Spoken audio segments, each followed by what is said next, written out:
Welcome back to NRL Fantasy Analysis, everyone. I hope you're having a great Monday morning. Here we are. We're going to be going through the first 4 games of the round. Little review, some of the most important factors out of each game. So we start with the Knights and the Broncos, 28-20. Bit of actually a decent game, to be fair. It was good to see the Knights get out to a decent start and actually, find some form again. Obviously, with Pearce being back, they're a much better squad, Pearce and Ponga. And they obviously did a great job there with Pearce getting a try assist and a try. Good to see him get through these games unscathed, which is really nice. And didn't even have to kick too much with Clifford doing the bulk of that, that kicking in general play, and Pearce doing a fair bit of work around the attacking line and getting the job done. So both of them there 66-65, both getting a try there. Did really well. Just this is what's going to happen when your two halves dominate the game. Good to see Farnworth get a nice score there. He'll still be a nice price next year, and he'll be one to look at if the Broncos get a little bit better. Following how they've gone this year. They're improving a little bit during this back end, which is good. Fitzgibbon and Barnett, both really solid. When your back rows are getting tries, they're going to score well. Not people I'd be looking to pick up. Payne Haas, 50-70, 69 minutes. Just no attacking stats in this one, but 63 in base was awesome for him. Can't really complain too much. He was pretty close to the best captaincy option apart from Fafita. So 57 for him. We'll take that going forward. Jordan Ricky, a few people asking about him. As to if he was going to be a solid option. The 48 tackles was lovely. Just didn't get much attacking opportunity, only 42 metres run. It's very similar to that of CHN, where he'll come on and one game get 150 metres and then get 40 the next. They go away from that game plan that worked the week before. It's really strange. Tessie with a try in 51 was solid. Ponga with 48. It's okay, but he's still losing money. He's under 600 now, and he's such a good buy. With the Knights having a really solid, last bunch of games there, I think he's awesome to bring into your squad, especially with these couple of these injuries and suspensions, which we'll talk about across the video. 48 there, you take it, and he's a buy for sure. Tyson Gamble, 45, he's lowest in a while, but still getting 21k. He's up to 615 now, so he's someone that if you have a bunch of trades to go, you could look to possibly move him on. But he's also just been playing really well. In the grand scheme of things, that you can play him each week and not have to worry about it. He had 8 in negatives and didn't have any attacking stats. So 463 kick meters was awesome, and 1 try assist. So Gamble's doing well, and you can keep playing him for sure. In terms of anyone else in this game, Connor Watson is 32 now, another 29k down the drain. I'd say he's a sell, but there's also we got Crichton who's going to be out.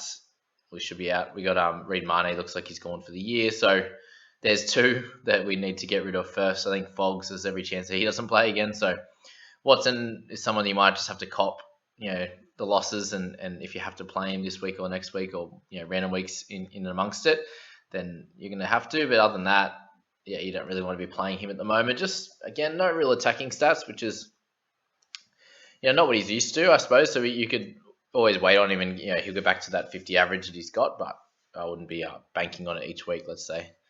That for sure. That's about all. Crofty with 10 in his 60 minutes. So we'll move on to that next game there with the Raiders and the Dragons. One I expected for the Raiders to get up and win. They're obviously pretty short in the market too. But a solid game by both teams, to be fair. DeBellin had a great game, playing almost the whole match there. 76 minutes for his 64 in base was awesome. Little line break assist, 3 tackle breaks as well. So getting back to some of the work that he'd done, before he was obviously on trial. And he'll be interesting to, I think for next year for sure, as to, what he ends up starting as. Is he going to start as a 600k player where he's at now? Is he going to end up bumping that up and doing a little bit better? But he's a solid option. They do also have a bunch of players out each week at the moment, which should get back to normal as of this week, I believe. I think they've all had their suspensions. Tarek Sims with a try. Jack Bird with 13 tackle breaks at the back there. So if he continues to play that role, then he's going to be a great option for anyone's side. At 577, he's not super duper expensive like Joe Manu is, for example, in the centres. So he's someone if you need some cover, or if you need to play him. But it's obviously good to see Averillo do well also. Tommy Starling with another try off the bench. He was good. McCulloch just not scoring as well as he was at the start of the season with 47. I probably wouldn't at this price now. If he was closer to 700, I would have been like, you'd probably trade him and try and upgrade him. But at 570, he's kind of producing what he's priced at the moment. So it's like, do you bother trading him out with all these injuries and suspensions? Probably not. If anyone brought in Rapani, got 44 in his time on the park, which was good. Can't really expect too much more. He's on a really high price now, 636. Lomax is back, another 30k down. He'll be a cool one at the back end. If you happen to have a couple of trades left and there's any injuries in the centers, then Lomax will be awesome. I think. Once he drops a little bit of cash. Hodgson with the lower one. Anyone else there? CHN, so only got the 23 minutes, which I suppose was expected. Thankfully, I didn't have to play him in my squad, just had him on the bench there. And yeah, that 25, yes, he came on and actually got the ball in his hands a lot, 74 metres in that time. He's had games, 80-minute games where he's had 40 metres in his 80 minutes, which is strange. So yeah, he's someone that you, again, would like to move on as quick as possible, but when you've got Crichton and Crichton, Mane, these kind of guys out, it makes it hard to trade him. So my team's in a bit of all sorts at the moment, and if you have no trades, you're in way more trouble, that's for sure. Anyone else? Not really. Cody Ramsey got hit in the head in the first tackle of the game, unfortunately. So, fortunately for Ramsey and anyone who owns him, but I doubt there'd be many who own Cody at this stage. All right, Eels and the Bunnies. Moving on to that game, they played really well, didn't they? Does anyone else think that the Eels have a chance of winning the comp? I personally think they're done. Very similar to last year too, where they've just fallen away a little bit at the back end. Obviously, they were losing Moses, but they had everyone else in their team, so you can't really. Yes, the Panthers are falling away a little bit with Cleary, but he is the best half in the game. Him and Jerome Hughes, for example. But Moses isn't the best half in the game. Does he control this whole team? I don't think so. So just the way they're playing is just falling off the wagon a little bit. I think it's definitely Bunnies, Manly, Storm, and then Panthers will be back when Cleary comes back this week or next. They'll be fine. But yeah, I just think that to lose 40-12 at this stage of the season when you had your full team there, I just don't think it's good enough.